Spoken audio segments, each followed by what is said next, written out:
ॐ श्री विष्णुसहस्रनामस्तोत्रम्। ॐ शुक्लाम्बरधरं विष्णुं शशिवर्णं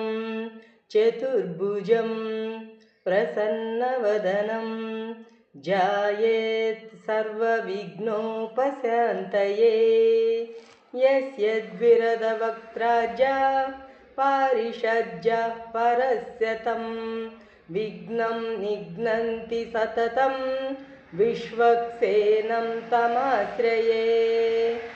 व्यासं वसिष्ठनप्तारं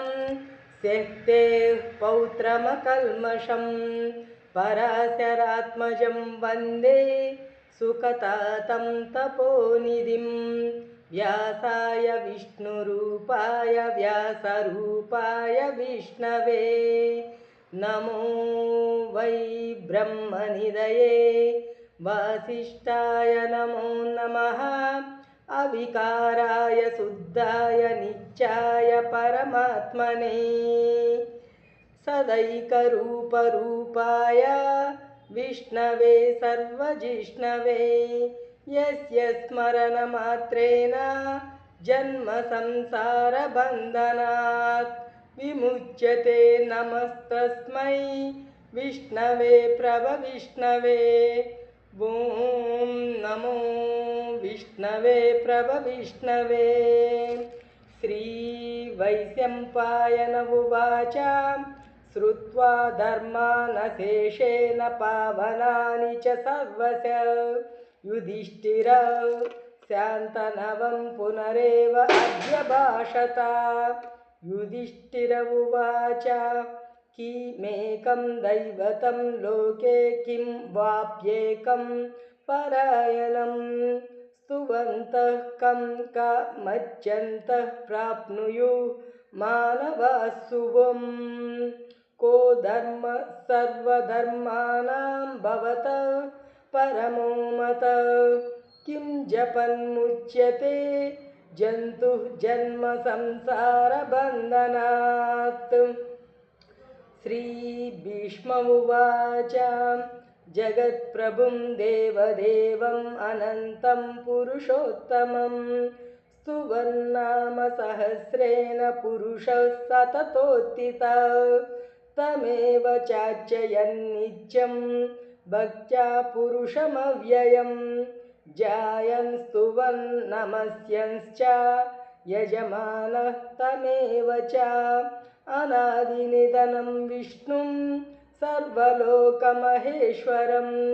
लोकाध्यक्षं स्तुवन्नित्यं सर्वदुःखातिगो भवेत्। ब्रह्मण्यं सर्वधर्मज्ञं लोकानां कीर्तिवर्धनं लोकनाथं महद्भूतं सर्वभूतभवोद्भवम्। एष मे सर्वधर्माणां धर्मोऽधिकतमो मतः यद्भक्त्या पुण्डरीकाक्षं स्तवैरर्चेन्नरः सदा। परमं यो महत्तेज परमं यो महत्तपः परमं यो महद्ब्रह्म परमं यः परायणं पवित्राणां पवित्रं यो मङ्गलानां च मङ्गलं दैवतं देवतानां च भूतानां यो व्ययः पिता यतः सर्वाणि भूतानि भवन्त्यादियुगागमे यस्मिंश्च प्रलयं यान्ति पुनरेव युगक्षये तस्य लोकप्रधानस्य जगन्नाथस्य भूपते विष्णोर्नाम सहस्रं मे शृणु पापभयापहं। यानि नामानि गौणानि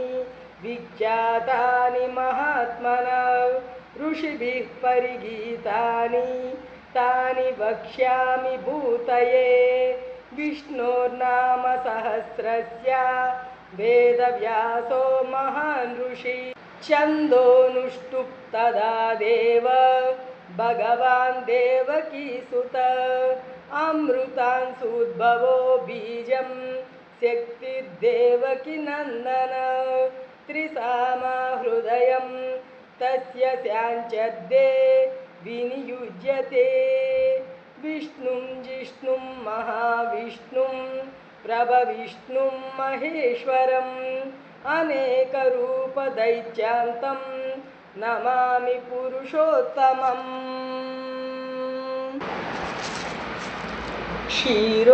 क्षीरोदन्वत्प्रदेशे शुचिमणिविलसत्सैकते मौक्तिकानां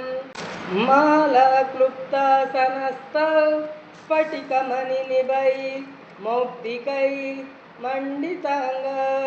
शुभ्रैरभ्रैरदभ्रैरुपरि विरचितैर्मुक्तपीयूषवर्षैः आनन्दी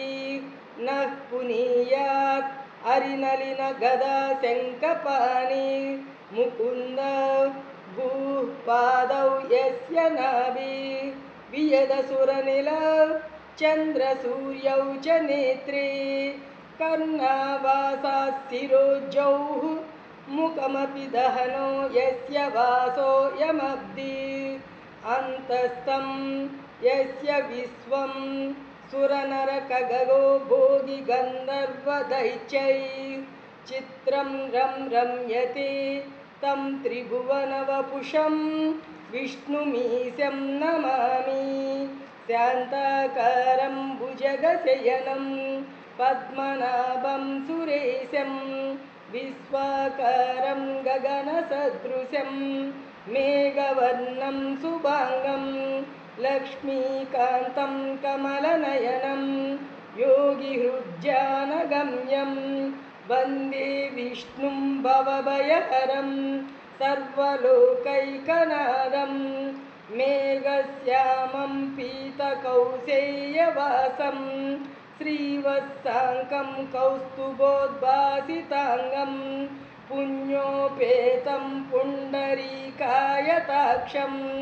विष्णुं वन्दे सर्वलोकैकनाथं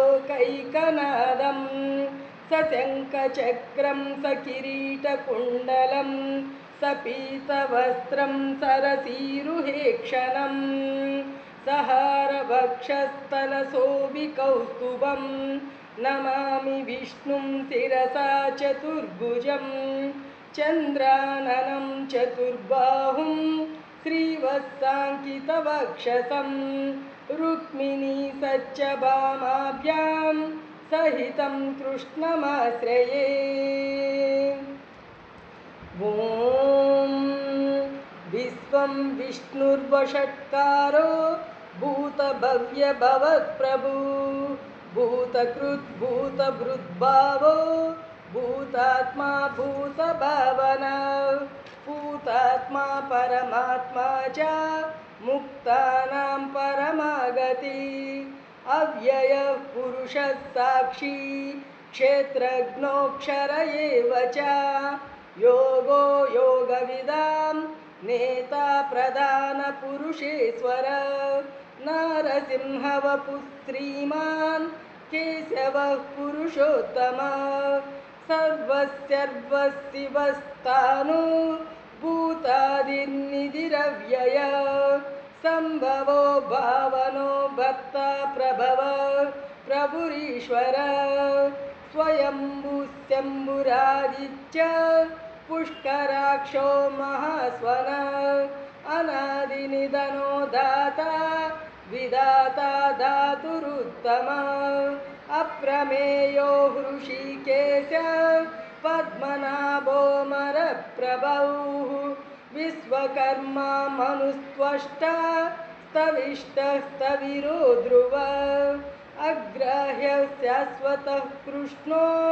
लोहिताक्षः प्रतर्दन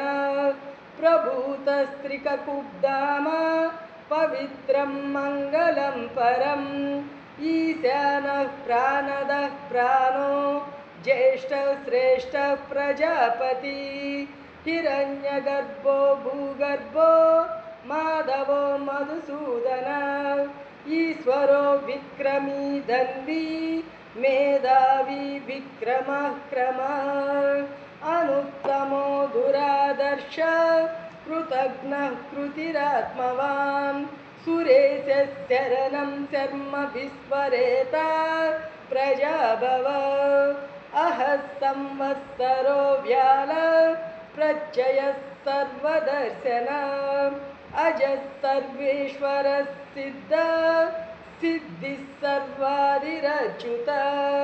वृषा कपिरमेयात्मा सर्वयोगविनिसृत वसुर्वसुमना सच्च समात्मा संमितः समः अमोघः पुण्डरीकाक्षो वृषकर्मा वृषाकृति रुद्रो बहुशिरा बभ्रू विश्वयोनिः शुचिस्रवा अमृतस्याश्वतः स्थाणु वरारोहो महातपा सर्वगः सर्वविद्वानो विश्वक्सेनो जनार्दन वेदो वेदविदव्यङ्गो वेदाङ्गो वेदवित्कवि लोकाध्यक्षः सुराध्यक्षो धर्माध्यक्षः कृता चतुरात्मा चतुर्व्यूह चतुर्दंश्रश्चतुर्भुजम्बुः ब्राजिष्णुर्भोजनं भोक्ता सहिष्णुर्जगदादिजा अनगो विजयो जेता विश्वयोनि पुनर्वसु उपेन्द्रो वामन प्रांशुः अमोघः शुचिरुजिता अतीन्द्रः संग्रहः सर्गो धृतात्मा नियमो यमः वेजो वैद्यः सदा योगी वीरः माधवो मधु अतीन्द्रियो महामायो महोत्साहो महाबल महाबुद्धिर्महावीर्यो महाशक्तिर्महाज्योतिः अनिर्देश्य वपुः श्रीमान् अमेयात्मा महादृदृत् महेश्वासो महीभर्ता श्रीनिवासः सताङ्गतिः अनिरुद्धः सुरानन्दो गोविन्दो गोविदान्पतिः मरीचिद्दमनो हंस सुपर्णो भुजगोत्तमः हिरण्यनाभः सुतपा पद्मनाभः प्रजापतिः अमृत्युः सर्वदृक्सिंहः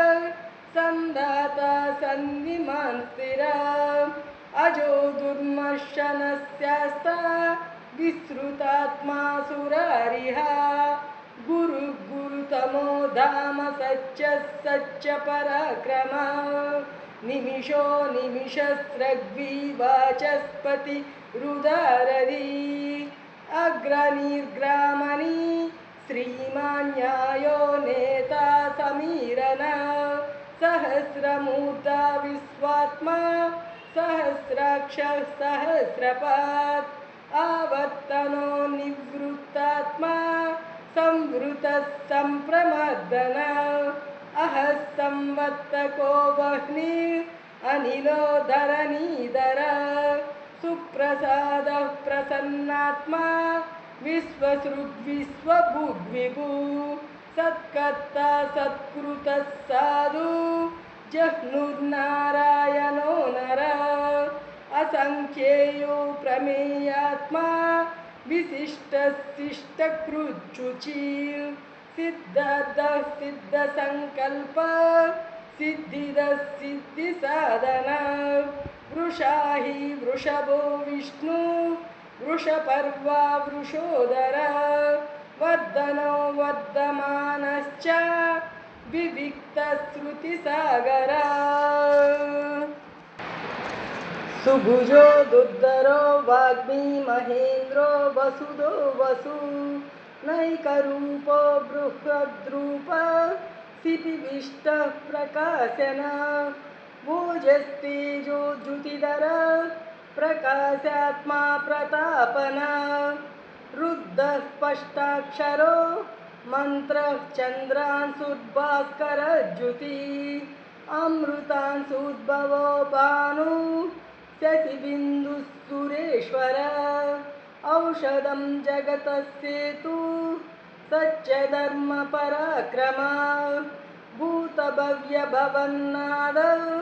पवनः पावनो नल कामः कामकृत्कान्त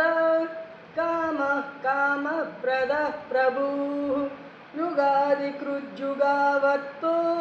नैकमायो महाशना अदृश्यो व्यक्तरूपश्च सहस्रजिदनन्तजित् इष्टो विशिष्टशिष्टेष्ट शिखण्डी नहुषो वृषा क्रोधः क्रोधकृत्कर्ता विश्वबाहुर्महीधर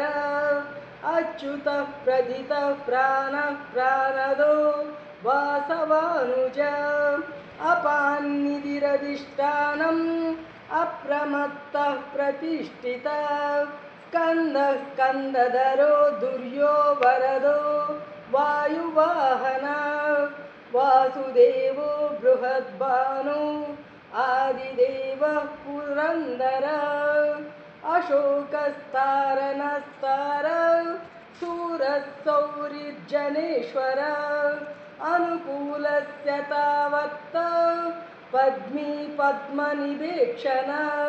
पद्मनाभो रविन्दाक्ष पद्मगर्भशरीरभृत् महद्विवृद्धो वृद्धात्मा महाक्षो गरुडध्वज अतुलस्य रवो भीमा समयज्ञो हविर्हरिः सर्वलक्षणलक्षण्यो लक्ष्मीवान् समितिञ्जय भिक्षरो रोहितो मार्गो हेतुर्दामोदरः सः महीधरो महाभागो वेगवानमिताशनः उद्भवः क्षोभनो देव श्रीगर्भः परमेश्वरः करणं कारणं कर्ता विकर्ता गहनो गुहः व्यवसायो व्यवस्थान संस्थानस्थानदो ध्रुव परद्दिः परमस्पष्टः तुष्टः पुष्टः सुभेक्षणः रामो विरामो विरजो मार्गो नेयो नयो नय वीरशक्तिमतां श्रेष्ठो धर्मो धर्मविदुत्तमः वैकुण्ठः पुरुषः प्राणः प्राणदः प्रणवः पृथु हिरण्यगर्भः शत्रुघ्नो व्याप्तो वायुरधोक्षजः ऋतुः सुदर्शनः कालः परमेष्टि परिग्रहः उग्रः संवत्सरो दक्षो विश्रामो विश्वदक्षिणः विस्तारः स्थावरस्तानु प्रमाणं बीजमव्ययम् अद्धो नद्धो महाकोशो महाभोगो महाधनः अनिर्विन्नस्तविष्टो भूधर्मयूपो महामकः नक्षत्रनेमिर्नक्षत्री क्षमः क्षामः समीहनः यज्ञयुज्यो महेज्यश्च क्रतुः सताङ्गति सर्वदर्शी निवृत्तात्मा सर्वज्ञो ज्ञानमुत्तमम् सुव्रतः सुमुखः सूक्ष्मः सुघोषः सुखदः सुहृत् मनोहरो जितक्रोधो वीरबाहुर्विदारणः स्वापनः स्ववशो व्यापी नैकात्मा नैककर्मकृत् वत्सरो वत्सलो वत्सी रत्नगर्भो धनेश्वर धर्मगुप्धर्मकृद्धर्मी सदसत्कक्षरमक्षरम् अविज्ञाता सहस्रांशु विधाता कृतलक्षण गभस्तिनेमि सत्त्वस्थ सिंहो भूतमहेश्वर आदिदेवो महादेवो देवेशो देवभृद्गुरु उत्तरो गोप गोपतिर्गोप्ता ज्ञानगम्यः पुरातन शरीरभूतभृद्भोक्ता कपीन्द्रो भूरि दक्षिणा सोमपोमृतपः सोमा पुरुजित्पुरुषोत्तमा विनयो जयः सच्चसन्दो दास्यार्हः सात्वतां पति जीवो विनयिता साक्षी मुकुन्दो मितविक्रम अम्बो निधिरनन्तात्मा महोदधिशयोऽन्तक अजो महार्ह स्वाभाव्यो जितामित्रं प्रमोदन आनन्दो नन्दनो नन्द सच्चधर्मा त्रिविक्रम महर्षिः कपिलाचार्य कृतघ्नो मेदिनीपति त्रिपदस्त्रिदशाध्यक्ष महाशृङ्गः कृतान्तकृत् महावराहो गोविन्द सुषेणः कनकाङ्गदी गुह्यो गभीरो गहनो गुप्तश्चक्रगदाधर वेदस्वाङ्गोजित कृष्णो दृढसङ्कर्षणोच्युत वरुणो वारुणो वृक्ष पुष्कराक्षो महामना भगवान् भगहानन्दी वनमाली हलायुध आदित्यो ज्योतिरादित्य सहिष्णुर्गतिसत्तमा सुधन्वा कन्नपरशु दारुणो द्रविणः प्रद दिवि स्पृहः सर्वदृग्व्यासो वाचस्पतिरयो निज त्रिसामा सामगः सामा निर्वाणं भेषजं विषक् संन्यासकृच्छमस्यान्तो निष्ठा शान्तिः परायणा शुभाङ्गस्यान्तिदस्रष्टा कुमुदः कुवलेशय गोहितो गोपतिर्गोप्ता वृषभाक्षो वृषप्रिय अनिवर्ति निवृत्तात्मा संक्षेप्ताक्षेमकृच्चिव श्रीवत्सवक्षा श्रीवास श्रीपति श्रीमतांबर श्रीधश्रीश श्रीनिवास श्रीनिधि श्रीविभावन श्रीधर श्रीकर श्रेय श्रीमान् लोकत्रयाश्रय स्वक्षस्त्वङ्गस्यतानन्दो नन्दिज्योतिर्गणेश्वर विजितात्मा विधेयात्मा सत्कीर्तिश्चिन्न संशय बुधिर्न सर्वतश्चक्षु अनीशस्शाश्वतः स्थिर भूषयो भूषणो भूतिः विशोकशोकनाशन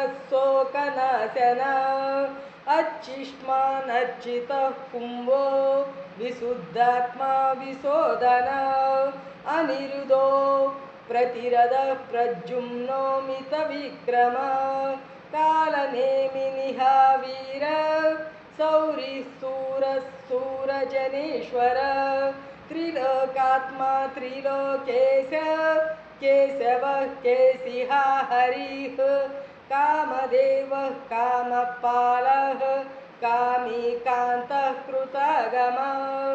अनिद्यस्य वपुः विष्णु वीरोऽनन्तो धनञ्जय ब्रह्मण्यो ब्रह्मकृत् ब्रह्मा ब्रह्म ब्रह्म विवर्धन ब्रह्मविद्ब्राह्मणो ब्रह्मी ब्रह्मज्ञो ब्राह्मणप्रिय महाक्रमो महाकर्मा महातेजा महोरग महाक्रतुर्महायज्वा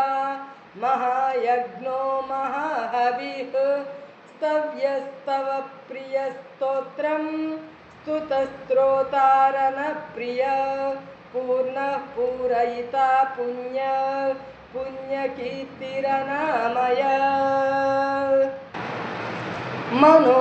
मनोजवस्तिद्धकरो वसुरेता वसुप्रद वसुप्रदो वासुदेवो वसुर्वसुमना हविः सद्गतिः सद्गुरुतिः सत्ता सद्भूतिस्पत्परायणा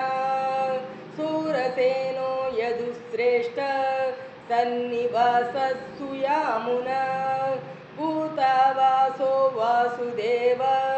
सर्वासु निलयो नल दर्पः दर्पदो दृप्तो दुर्धरो दापराजित विश्वमूर्तिर्महामूर्ति दीप्तमूर्तिरमूर्तिमान् अनेकमूर्तिरव्यक्त शतमूर्तिशतानन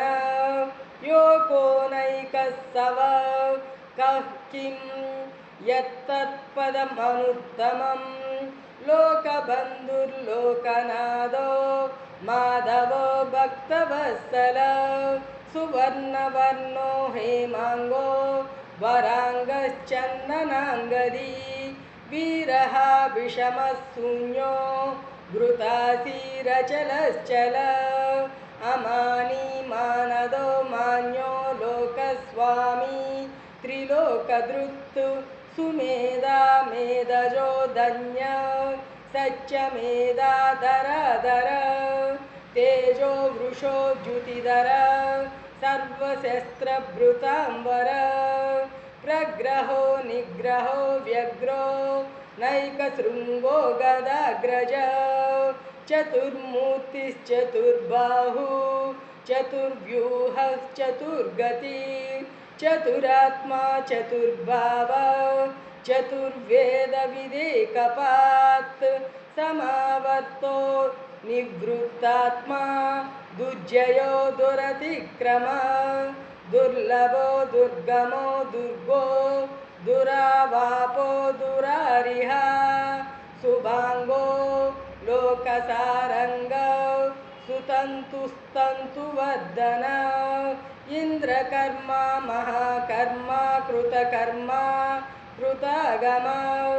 उद्भवः सुन्दरः सुन्दो रत्ननाभः सुलोचन अर्को वाजसनिसृङ्गी जयन्तः सर्वविजयी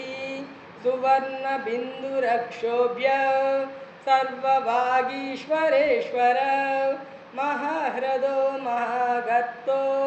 महाभूतो महानिधि कुमुदः कुन्दरः कुन्द पर्जन्यः पावनो नील अमृतासोऽमृतवपु सर्वज्ञः सर्वतोमुख सुलभः सुव्रतः सिद्ध शत्रुजिच्शत्रुतापन न्यग्रोधो दुम्बरो स्वत्ता चाणूरान्ध्रनिषूदन सहस्राचिः सप्तजिह्वा सप्तैदा सप्तवाहन अमूर्तिरनगो चिञ्चो भयकृद्भयनाशन अनुबृहत्कृश स्थूलो गुणभृन्निर्गुणो महान् अधृतस्वधृतस्वास्य प्राग्वंशो वंशवर्धन भारभृत्कथितो योगी योगी सर्वकामद आश्रमश्रमण क्षाम सुपर्णो वायुवाहन धनुर्धरो धनुर्वेदो दण्डो दमयिता दम अपराजितः सर्वसहो नियन्ता नियमो यम सत्त्ववान् सात्विकः सच्च धर्म परायण अभिप्राय प्रियार्होर्ह प्रियकृत् प्रीतिवर्धन विहाय सगतिर्ज्योति सुरुचिर्हुत भुग्विभु रविर्विरोचनः सूर्य सविता रविलोचन अनन्तो हुत भुग्भोक्ता सुखदो नैकदोऽग्रज अनिर्विन्नः सदामर्षि लोकाधिष्ठानमद्भुत सनः सनातनतमा कपिलः कपिरव्यय स्वस्तिदः स्वस्तिकृत् स्वस्ति स्वस्ति बुक् स्वस्ति दक्षिण अरौद्रः कुण्डलीचक्री विक्रम्यूर्जितशासन शब्दातिगशब्दसः शिशिरस्यद्वरीकर अक्रूरः पेशलो दक्षो दक्षिण क्षमिनाम्बर विद्वत्तमो वीतभय पुण्यश्रवणकीर्तन उत्तरनो दुष्कृतिः पुण्यो दुःस्वप्ननाशन वीरः रक्षणः सन्तो जीवनः पर्यवस्थितः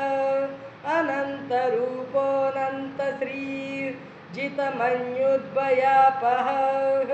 चतुरस्रो गभीरात्मा विदिशो व्याधिशो दिश अनादिर्भूर्भुवो लक्ष्मी सुवीरो रुचिराङ्गद जननो जनजन्मादि भीमो भीमपराक्रम आधारनिलयो दाता पुष्पहास प्रजागर उद्वगः सत्पदाचार प्राणदः प्रणवः पनः प्रमाणं प्राणनिलय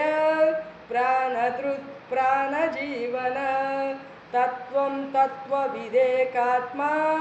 जन्म मृत्युजरातिगा भूर्भुवः स्वस्तरुस्तार सविता प्रपितामह यज्ञो यज्ञपतिर्यज्वा यज्ञांगो यज्ञवाहन यज्ञभृत् यज्ञकृत् यज्ञी यज्ञभुक् यज्ञसाधन यज्ञान्तकृत् यज्ञगुह्यम् अन्नमन्नाद एव च आत्मयोनिस्वयं जातो वैकानः सामगायन देवकी नन्दनः स्रष्टा क्षितीशः पापनाशन शङ्खभृत् नन्दकी चक्री शारङ्गधन्वा गदाधर रदाङ्गपाणि रक्षोभ्य सर्वप्रहरणायुध श्री सर्वप्रहरणायुध वो नम इति वनमाली गदी शारङ्गी शङ्की चक्री च नन्दकी श्रीमान्नारायणो विष्णु वासुदेवो विरक्षतु शङ्खभृत् नन्दकी चक्री शारङ्गधन्वा गदाधर रदाङ्गपाणि रक्षोभ्य सर्वप्रहरणायुध श्री सर्वप्रहरणायुध वो नम इति वनमाली गदी शारङ्गी शङ्की चक्री च नन्दकी श्रीमान्नारायणो विष्णु वासुदेवो विरक्षतु शङ्खभृत् नन्दकी चक्री शारङ्गधन्वा गदाधर रदाङ्गपाणि रक्षोभ्य सर्वप्रहरणायुध श्री सर्वप्रहरणायुध वो नम इति वनमाली गदी शारङ्गी शङ्की चक्री च नन्दकी श्रीमान्नारायणो विष्णु वासुदेवो विरक्षतु उत्तरपीठिकाम् इतीदं कीर्तनीयस्य केशवस्य महात्मना नाम्नां सहस्रं दिव्यानाम् अशेषेण प्रकीर्तितं य इदं शृणुयात् नित्यं यश्चापि परिकीर्तयेत् न शुभं प्राप्नुयात् किञ्चित् सोमुत्रेह च मानव वेदान्तगो ब्राह्मणः स्यात् क्षत्रियो विजयी भवेत् वैश्यो धनसमृद्धः स्यात् शूद्रः सुखमवाप्नुयात् धर्मार्थी प्राप्नुयात् धर्मम् अर्थार्थी चार्थमाप्नुयात् कामानवाप्नुयात् कामी प्रजार्थी चाप्नुयात् प्रजा भक्तिमान्यः सदोत्थाय शुचिस्तद्गतमानस सहस्रं वासुदेवस्य नाम्नामेतत् प्रकीर्तयेत् यस्य प्राप्नोति विपुलं ज्ञाति प्राधान्यमेव च अचलं प्रियमाप्नोति श्रेयः प्राप्नोत्यनुत्तमम् न भयं क्वचिदाप्नोति वीर्यं तेजश्च विन्दति भवच्च रोगो द्युतिमान् बलरूपा गुणान्वित रोगात्तो मुच्यते रोगात् बद्धो मुच्येत बन्धनात् भयान्मुच्येत भीतस्तु मुच्येतापन्न आपद दुर्गान्यतितरत्यासु पुरुषः पुरुषोत्तमं स्तुवन्नाम सहस्रेण नित्यं भक्तिसमन्वित वासुदेवाश्रयो मच्छो वासुदेवपरायण सर्वपापविशुद्धात्मा याति ब्रह्म सनातनं न वासुदेवभक्तानाम् अशुभं विद्यते क्वचित् जन्म मृत्युजरा व्याधिभयं नैवोपजायते इमं स्तव मदीयान श्रद्धा भक्ति समन्वित युज्येतात्मसुखक्षान्ति श्रीधृति स्मृति कीर्तिभिः न क्रोधो न च मात्सर्यं न लोभो न शुभमतिः भवन्ति कृतपुण्यानां भक्तानां पुरुषोत्तमे जौ सचन्द्रार्कनक्षत्रं कं दिशो भूर्महोदधि वासुदेवस्य वीर्येण विद्रुतानि महात्मना ससुरासुरगन्धर्वं स यक्षोरगराक्षसं